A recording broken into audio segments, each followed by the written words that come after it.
Hello to our class 11 students and class. Today we are doing lesson number 3. We will be moving forward with lesson number 3 and we started with production possibility curve. So we will be moving forward with production possibility curve, and I told you that PPC is a schedule which a diagram or a curve which shows different combination of two commodities that can be produced with the given resources and the given technology. I told you this अलग अलग combinations जो produce किए जा सकते हैं given technology से. अगर आपने देखा होगा अपने वीडियो तो आई टोल्ड यू दिस, ये गुड 2 है, ये गुड 1 है. तो हमने अलग अलग कॉम्बिनेशन बनाए थे और हमारा पीपीसी ऐसा बना था. ठीक है. सो ए से लेके बी ये हमारा क्या है, पीपीसी है. तो I told you production possibility curve क्या होता है, अलग अलग कॉम्बिनेशंस जो हम प्रोड्यूस कर सकते हैं किसी कमोडिटी के गिवन क्वांटिटी ऑफ रिसोर्सेज के साथ. ये मैं आपको बता चुकी थी. So today we will be moving forward with what, we will be moving forward with assumptions of production possibility curve. पर उससे पहले मैं प्रोडक्शन पॉसिबिलिटी की डेफिनेशन लिख देती हूँ. A production possibility curve shows various combination of two goods which can be produced with the given technology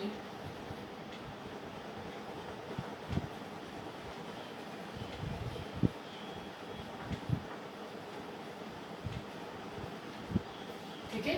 तो जैसे कल हमने पढ़ा था that this is your combination के नाम थे A B C D and E, right. Okay. So हमारे पास कितने कॉम्बिनेशन है, A B C D and ई.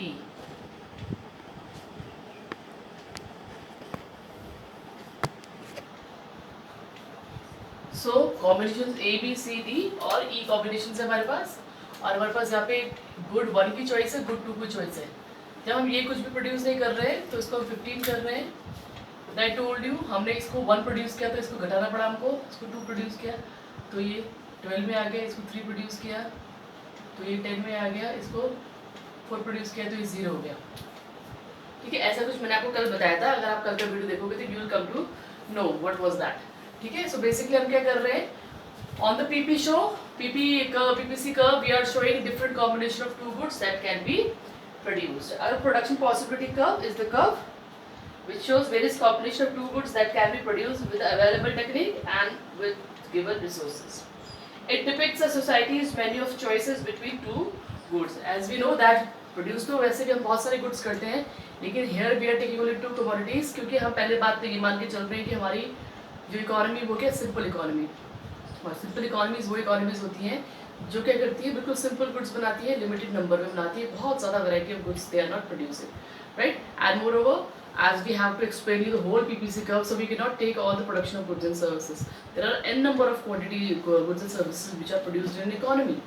लेकिन हम दो ही इसलिए ले रहे हैं ताकि हमारे लिए ज़्यादा आसान हो जाए PPC को समझना और समझाना दोनों, right. Now it will transfer from divert resources from the production of another commodity to the production of this commodity. Now we are seeing that for doing more and more production of commodity 1, the production of commodity 2 is being reduced. Now why do you think that we are reducing the production of commodity 2? We are reducing the production of commodity 2 because we have the limited resources. We have limited resources, we cannot produce all the commodity with the limited resources, so we have to make a choice. सिर्फ customer को ही choice नहीं करनी पड़ती, producer को भी choice करनी पड़ती है कि मैं क्या बनाऊँ. तभी तो बेसिक प्रॉब्लम्स अराइज होती हैं. What are the basic problems? What to produce, for whom to produce and how to produce. Then the problem of allocation of resources and the problem of economic growth. ये भी हमारी क्या है, problems ही हैं. Okay, now we will be moving forward. This we have done. Again I am repeating you the production possibility curve. Production possibility curve is the curve which shows different combination of two commodities that can be produced with the given resources and technology. Alright. Now we'll be doing what properties of assumptions of production possibility curve, right?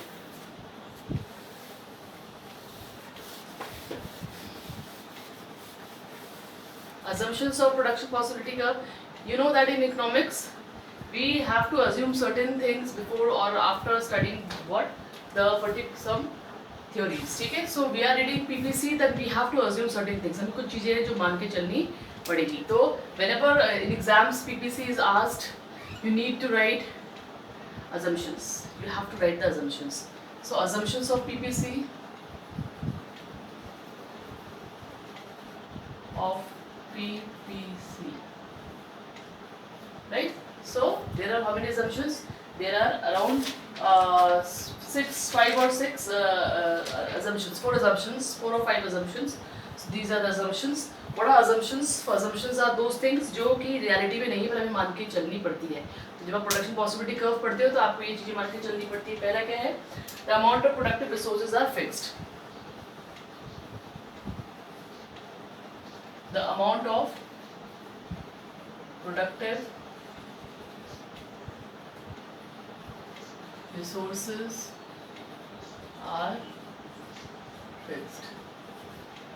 जितने productive resources है उनका amount क्या है? Fix है. ये तो सच्चाई है, ये अजम्पशन क्या है, लेकिन जो सच्चाई है कि जितने भी रिसोर्सेज विश्व में है, not only India, whatever the number of resources are there, किसी भी चीज़ के रिसोर्सेज वो सारे लिमिटेड है. तभी तो इकोनॉमिक प्रॉब्लम अराइज होती है. अगर रिसोर्सेज लिमिटेड ही नहीं होते, अनलिमिटेड होते तो कोई प्रॉब्लम थी ही नहीं. So the first assumption that we are talking about is the resources are what? Limited. These are the assumptions of what? PPC. Now what is the second assumption? The second assumption says there is no change in technology. There is no change in technology. Technology में कोई भी change नहीं आएगा. जो भी technique आप use कर रहे हो, चाहे वो लेबर इंटेंसिव टेक्निक है, चाहे कैपिटल इंटेंसिव टेक्निक है, the technique is going to be what? Constant. There is no change in technology. Why there is no change? Because अगर टेक्नोलॉजी को चेंज कर देंगे तो हमारा जो प्रोडक्शन पॉसिबिलिटी कर्व है वो क्या हो जाएगा? शिफ्ट हो सकता है बैकवर्ड या फॉरवर्ड. मतलब उसमें फिर ज़्यादा प्रोडक्शन दिखाने लगेगा या कम प्रोडक्शन दिखाने लगेगा. इसलिए हमको जो सेकेंड असम्पशन करना है वो क्या है हमारा? The production possibility curve, there is no change in technology. Third is all the productive resources are employed. Next assumption is this, that whatever productive resources we have, we are using all of them. We are fully using them. We are not underemploying anything and anybody. मतलब कोई भी resources जो हमारे पास है, हमने किसी को भी खाली नहीं छोड़ा हुआ है. We are using all the resources. That means that we are using all the resources at the best possible manner, in the best possible manner, so that to get a maximum output out of it. That's why this production possibility curve, production की कितनी possibilities है, यही हमारा topic है कि हम production कितना कर सकते हैं. तो प्रोडक्शन हम मैक्सिमम तब उतना कर सकते हैं जितना हम रिसोर्सेज को पूरा यूज़ कर रहे हैं. तो हमारे जो थर्ड अजम्पशन है वो ये रहेगी दैट रिसोर्सेज क्या है? बिल्कुल भी वो नहीं है, क्या बोलते हैं उनको, खाली नहीं है. आइडल रिसोर्सेज बिल्कुल भी नहीं है. सारे सारे रिसोर्सेज अच्छी तरह यूज़ किए जा रहे हैं. ठीक है. Now next is your fourth, resources are not equally efficient. Resources जो है, resources are not equally efficient. सारे के सारे जो रिसोर्सेज है वो इक्वली एफिशिएंट नहीं है. इसका मतलब क्या हुआ? Resources are transferred from one use to another. इसका मतलब यह this implies that resources can be transferred from one use to another. Resources को हम एक यूज से दूसरे यूज की तरफ ले जा सकते हैं. Right. There is decrease in their efficiency resulting in increase the cost of production. So आपका क्या है, फोर्थ आपका अजम्पशन है। फोर्थ अजम्पशन ये कहता है कि जितने भी रिसोर्सेज आपके पास है जिनको हम यूज़ कर रहे हैं वो सारे के सारे रिसोर्सेज क्या है, इक्वली एफिशिएंट नहीं है। इक्वली एफिशिएंट नहीं है का मतलब क्या है कि एक रिसोर्स दूसरा रिसोर्स से किसी न किसी वो बराबर नहीं है। मतलब वो कोई अच्छा काम करता है, कोई बुरा काम करता है, या कोई कम काम करता है, कोई ज़्यादा काम कर सकता है। तो इसलिए क्या हो रहा है कि हम रिसोर्सेज को एक जगह से हटा करके दूसरी जगह शिफ्ट कर पा रहे हैं अपने प्रोडक्शन को बढ़ाने या घटाने के लिए। तो these are what 4 assumptions of PPC. I'll repeat these. The first one is the amount of productive resources are fixed. तो पहली बात ये जितने भी रिसोर्सेज आपके पास हैं वो क्या है, फिक्स है। मतलब रिसोर्सेज क्या है, स्केर्स है। This is the truth. Resources anywhere in the world, whether it's a developing economy, it's a developed economy, it's under developed economy, वहाँ सबके साथ प्रॉब्लम क्या है, रिसोर्सेज लिमिटेड ही हैं। बिकॉज जो नेचर ने हमको दिया है वो लिमिटेड है। ठीक है, हम उसको बार बार उसको चीज़ों को पैदा नहीं कर सकते। Like you have petrol, petrol is limited, it takes million of years for the formation of petrol. So once the petrol is exhausted, once the petrol is finished, we'll not have petrol to run our vehicles, right? So first says that productive resources are fixed. Second, there is no change in technology. Technology is going to be what, constant. ठीक है, technology हम यहाँ मानेंगे कि technology constant है। इसका मतलब ये है कि जो भी टेक्निक और प्रोडक्शन वी आर यूजिंग वो बदलेगी नहीं। Third, all the productive resources are employed. मतलब ये है कि सारे के सारे जो प्रोडक्टिव रिसोर्सेज हैं उनको हम बेस्ट पॉसिबल मैनर में यूज़ कर रहे हैं, उनको बेस्ट तरीके से यूज़ कर रहे हैं। हमने किसी भी प्रोडक्टिव रिसोर्स को अनएम्प्लॉयड नहीं छोड़ा हुआ। And the last is this that resources are not equally efficient, that's why they can be shifted from the use of one commodity to another. और चौथा ये है कि रिसोर्सेज इक्वली एफिशिएंट नहीं है। हम एक रिसोर्स को हटा करके दूसरे रिसोर्स के लिए दूसरी रिसोर्स प्रोडक्शन किसी और चीज़ के प्रोडक्शन के लिए इस्तेमाल कर सकते हैं, राइट? अब क्या है कि it is important to note that we have defined production possibility curve in the context of 2 goods only. However, the idea behind it is general and hold for a number of goods. तो हमने, मैं आपको बार बता रही हूँ कि production possibility curve we have studied, we have just assumed that there are only 2 goods and services produced. ठीक है, लेकिन एक्चुअली में गुड्स एंड सर्विसेज बहुत सारी प्रोड्यूस की जाती है। लेकिन हम क्या कर रहे हैं, हम ये मान के चल रहे हैं कि गुड्स एंड सर्विसेज सिर्फ 2 ही हैं जिन्हें हम प्रोड्यूस कर रहे हैं। एक गुड 1 है, एक गुड 2 है। So again I will revise production possibility curve ताकि आप उसको दोबारा समझ सको। तो ये इसको होगा इसके असम्पशंस।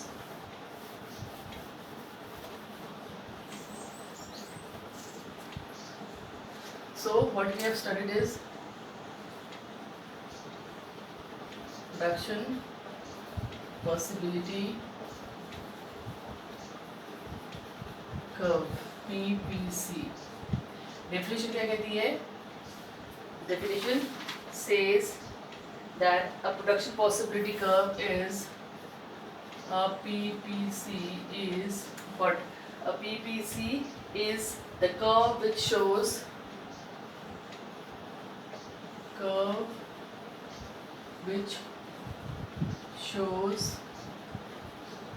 various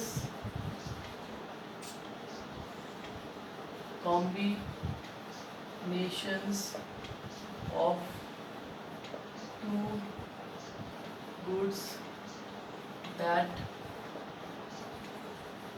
can be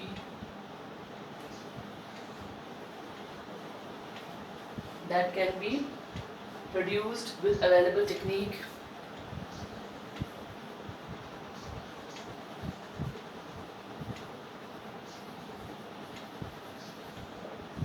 जो भी आपके पास टेक्निक अवेलेबल है उससे आप उसे प्रोड्यूस कर पा रहे हो and the given amount of resources and with the given amount of resources. ठीक है, या शेड्यूल बनाएंगे या आप कॉम्बिनेशन लिख रहे हैं, कॉम्बिनेशन A, B, C और D।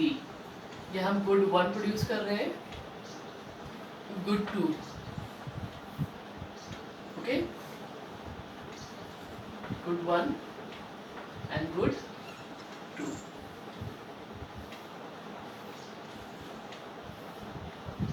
ठीक है, कितने गुड्स प्रोड्यूस कर रहे हैं 2 गुड्स। आप 2 ही गुड की बात क्यों कर रहे हैं? क्या हम कंट्री में 2 गुड्स प्रोड्यूस करते हैं? No, we produce many goods, but to understand PPC easily, to do not create any confusion, we will be doing taking only 2 products.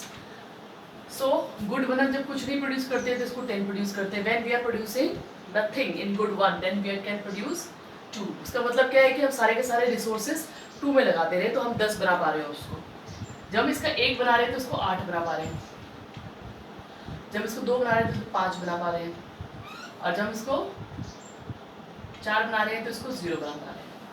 Now a combination A and B के and D क्या है? Extreme and D, extreme combinations है ये। Extreme combinations का मतलब क्या है? Extreme combination मतलब ये जब सारे के सारे रिसोर्सेज एक के प्रोडक्शन में लगा दिए जा रहे हैं। तो जब हम पूरे के पूरे रिसोर्सेज को 2 के प्रोडक्शन में लगा पा रहे हैं तो मैक्सिमम 10 प्रोड्यूस कर पा रहे हैं, और जब पूरे के पूरे 1 में लगा दे रहे हैं तो मैक्सिमम 4 प्रोड्यूस कर पाते हैं, है ना। 2 गुड्स तो चाहिए, ये 2 गुड्स आप कुछ भी ले सकते हो, आप फूड और क्लॉथ दे सकते हो। तो सारा का सारा फूड तो हम प्रोड्यूस नहीं कर सकते, क्लॉथ भी प्रोड्यूस करना is important. Same way we can not produce all cloth but no food, that is also impossible. So what we are, हम यहाँ पे स्टडी करके क्या कर पा रहे हैं? हम ये कर पा रहे हैं कि जैसे जैसे as we are reducing the production of commodity 2, then only we are able to increase the production of commodity 1। इसका मतलब क्या है कि रिसोर्सेज को एक जगह से हटा करके दूसरी जगह लगाना हमारी मजबूरी है, ठीक है। Why we are shifting resources from one place to another? Because resources are scarce. As resources are scarce, we have to decrease the production of one commodity in order to increase production of another good। तो ये बहुत important point है। मतलब ये है कि resources को आप एक जगह से दूसरी जगह शिफ्ट कर सकते हो, ठीक है, जो कि हमारी 4th assumption थी। 4th assumption ये कह रही थी कि सारे के सारे रिसोर्सेज इक्विटेबल नहीं है, मतलब इक्विटेबल एफिशिएंट नहीं है, मतलब वो सारे के सारे बराबर नहीं है, वो अलग अलग काम कर सकते हैं। तभी हम क्या कर रहे हैं? उनको एक के प्रोडक्शन से दूसरे प्रोडक्शन में शिफ्ट कर पा रहे हैं। हम एक से प्रोडक्शन से हटा करके दूसरे के प्रोडक्शन में शिफ्ट कर पा रहे हैं। इसका मतलब क्या है? इसका मतलब ये है कि एक के प्रोडक्शन को बढ़ाने के लिए हमको दूसरे के प्रोडक्शन को घटाना ही पड़ेगा, क्योंकि क्या है? रिसोर्सेज क्या है? स्केर्स है। ये बहुत इंपॉर्टेंट पॉइंट है, बिकॉज रिसोर्सेज आर स्केर्स, ठीक है। अगर रिसोर्स स्केर्स नहीं होते तो क्या लगता है आपको क्या होता? अगर रिसोर्सेज स्केर्स नहीं होते तो हर चीज़ कितनी भी बनाई जा सकती थी, फिर तो इकोनॉमिक प्रॉब्लम्स होती ही नहीं, राइट। और अगर हम इसका डायग्राम बनाना स्टार्ट करें कि डायग्राम कैसे बनेगा, तो ये ऐसे बनेगा। ये ऐसे करेंगे, ये x है, ये y है, यहाँ गुड 2 दिखाएंगे, यहाँ गुड 1, ठीक है। यहाँ पे हमारे गुड 2 में हमारा ओरिजिन है 0 हो जाएगा, 5, 8, 10, यहाँ पे 1, 2, 3, 4, 1, 2, 3, 4, ठीक है। ये गुड 2 है। तो this is your y-axis shows good 2 and x-axis shows good 1. Now what we are doing, we are plotting these combinations on the graph, ठीक है। तो पहला कॉम्बिनेशन क्या है? 0 and 10, 0 of 1 and 10, ये मतलब ये। दूसरा क्या है? 8 2 का, 8 2 का and 1, 1 और 8, then 2 and 5, then 2 and 5, ठीक है, एंड देन 3 and यहाँ पे 4 और 0, ठीक है। मतलब आप 4 किसका बना सकते हो? 1 का बना सकते हो, और 0 किसका? इसका, ठीक है। अगर हम इन सबको जोड़ दें तो हम क्या क्या बन, ये शेप कॉनकेव वाली चाहिए, ठीक है। नाम दे दीजिए A to B। So AB is EP सी, ठीक है। और आपके कॉम्बिनेशन है स्मॉल ए बी है, ये कॉम्बिनेशन है, ये वाला है ए, ये वाला है बी, ये वाला है सी और ये वाला था डी, ठीक है। तो अगर हम इसको ऐसे करें तो हम तो ज्वाइन भी कर सकते हैं। ऑलराइट, सो बेसिकली ये क्या है आपका प्रोडक्शन पॉसिबिलिटी कर्व है। प्रोडक्शन पॉसिबिलिटी क्या दिखाता है? प्रोडक्शन पॉसिबिलिटीज आपको दिखाता है जो पॉसिबिलिटीज है मैक्सिमम प्रोडक्शन करने की, जो पॉसिबिलिटीज है, जो हम पूरे के पूरे रिसोर्सेज अगर झोंक दे, पूरे के पूरे रिसोर्सेज अगर लगा दे तो हम कितना प्रोडक्शन कर सकते हैं, प्रोडक्शन की पॉसिबिलिटीज क्या है। और इस प्रोडक्शन पॉसिबिलिटी कर्व बनाने का मेजर जो रीजन है कि क्यों हमें बनाना पड़ता है पीपीसी, वो क्या है? रिसोर्सेज का क्या होना, स्केयर्स होना। ऑलवेज रिमेंबर इकोनॉमिक्स में रिसोर्स का स्केयर्स होना ही सबसे बड़ी मेजर प्रॉब्लम है। अगर रिसोर्सेज स्केयर्स नहीं होते तो आगे की कोई इश्यूज थे ही नहीं, आगे कोई प्रॉब्लम थी ही नहीं, मतलब इकोनॉमिक प्रॉब्लम होती ही नहीं। मैंने आपको पहले ही बताया रिसोर्स प्रॉब्लम, जो इकोनॉमिक प्रॉब्लम अराइज होती है वो होती ही क्यों है? हमारी वांट्स अनलिमिटेड है, रिसोर्सेज लिमिटेड है और रिसोर्सेज के यूजेस क्या है? मल्टीपल यूजेस है। तो यही मेजर प्रॉब्लम है कि रिसोर्सेज ये इकोनॉमिक प्रॉब्लम अराइज होती है। इकोनॉमिक प्रॉब्लम, एक इकोनॉमिक प्रॉब्लम को पढ़ने के लिए हमें क्या पढ़ना पड़ता है? पीपीसी पढ़ना पड़ता है। तो पीपीसी बेसिकली है क्या? Production possibility curve. पीपीसी का फुल फॉर्म है production possibility curve. PPC is the curve which shows various combination of two goods that can be produce with the available technique and the given resources. जो भी हमारे पास technique है, जो भी resources हैं, उनसे जो हम प्रोड्यूस कर सकते हैं वही क्या है? पीपीसी है। Alright children, so this is all for today. आज हमने पीपीसी पढ़ा है। In the next class we will be doing the properties of PPC and we will be moving further with the topic on the another day, that is on Tuesday. Till then, do the whatever notes I have given you, and I have forwarded you to the list, project list also. You can select the project and start making that also. Alright, till then, take care of yourself.